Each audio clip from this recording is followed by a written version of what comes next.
NASA SLS, and will FAA approve Elon Musk's Starship launch? We all know that Elon Musk and SpaceX have met with a big issue with the FAA, which is not letting it fly, citing environmental reasons.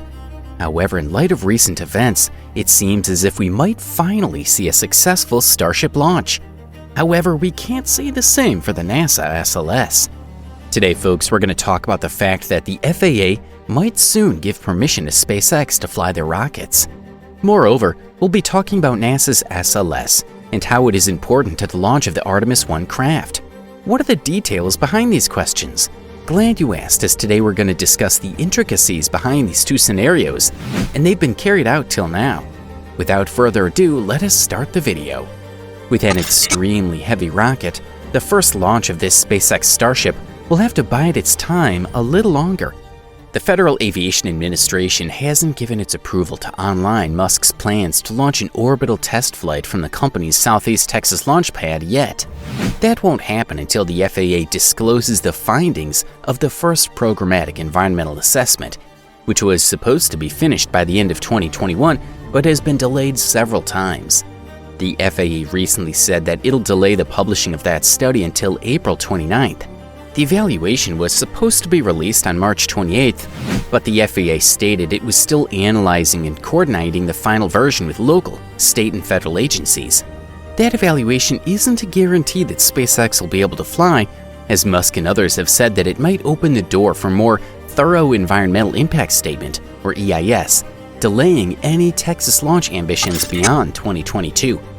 If confronted with an EIS, Musk stated that preparations for the Starship launch may need to be shifted shortly to Kennedy Space Center, where work on gear to support the new rocket will continue from KSC Launchpad 39A, where SpaceX currently launches the Falcon 9 and Falcon Heavy rockets. Musk stated in February that he still expects the world's most powerful rocket to make its inaugural flight by the end of the year, even if it has to relocate to Florida. To date, the business has flown prototype Starships without the booster to altitudes of around 6 miles and attempted landings in Texas with varying degrees of success.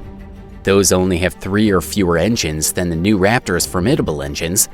This ultra-heavy booster will be paired with the orbital version, which will have 39 Raptor engines, with 33 on the booster and 6 on the Starship.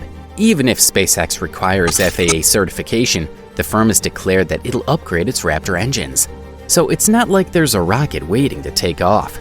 If the next test launches from Texas, the plan is to launch a stacked version of Starship and Super Heavy, separate them, and return the booster to a SpaceX vessel 20 miles offshore in the Gulf of Mexico, while Starship achieves orbit for at least one trip around Earth before landing in the Pacific Ocean. However, Texas will continue to be the favored location for Starship testing. So, when you're having a fantastic time with your friends. So, are you guys enjoying the video? Here comes another challenge. How does the issue of the dress rehearsal at NASA fare with the problems within SpaceX? Moreover, what do you think has a much greater chance of going to Mars? We've gone over the consequences of the FAA's environmental evaluation on the SpaceX mission in great detail, but you're probably wondering why that dress rehearsal failed for NASA's SLS. On Monday, April 18, 2022, NASA canceled the month-long wet dress rehearsal at Kennedy Space Center. The cancellation will push back the launch of the Artemis 1 mission, which many had anticipated to launch in June. NASA's first step toward a return to the moon is an Artemis 1. Many delays have occurred. The delay this week was caused by 2 defective systems, which will result in significant delays for future Artemis mission occurrences. NASA's unmanned SLS heavy lift craft, carrying the Orion crew capsule on a shakedown flight across the moon, is scheduled to launch in June, according to mission controllers. However, the launch cannot proceed until 2 of the ship's essential systems have been repaired. The rehearsal, which would have included testing all steps in the launch except ignition during a simulated countdown during a live mission status update, and on Monday, April 18, 2022, has been canceled by NASA. Antonio Jaramillo, a spokeswoman for NASA's Office of Communications, detailed the next steps for the SLS, as well as why they're being taken at that update. The Space Launch System rocket and Orion spacecraft will be rolled back to the Vehicle Assembly Building by NASA. Teams will replace a broken upper stage check valve on the mobile launcher, as well as a tiny leak on the tail surface mast umbilical. While an outside supplier of gaseous nitrogen is used for the Artemis 1 wet dress rehearsal upgrades their system. The SLS is currently parked on its launch pad at KSC, safe and sound, awaiting transit back to the VAP. The reversion date is set for April 26th. Artemis 1's first launch window is from June 6th to June 16th. From June 29th to July 12th and July 26th to August 9th, there are additional windows open. Engineers discovered the first of the issues earlier in the countdown rehearsal and announced on April 9th that they will continue testing with a modified checklist. Engineers have discovered a helium check valve that isn't working properly. Helium is utilized for a variety of tasks, such as purging the engine or emptying the lines, loading propellants during tanking, and draining propellants. A check valve is a type of valve that permits liquid or gas passage in one direction while preventing backflow. The 3-inch long helium check valve stops the helium from pouring back out of the rocket.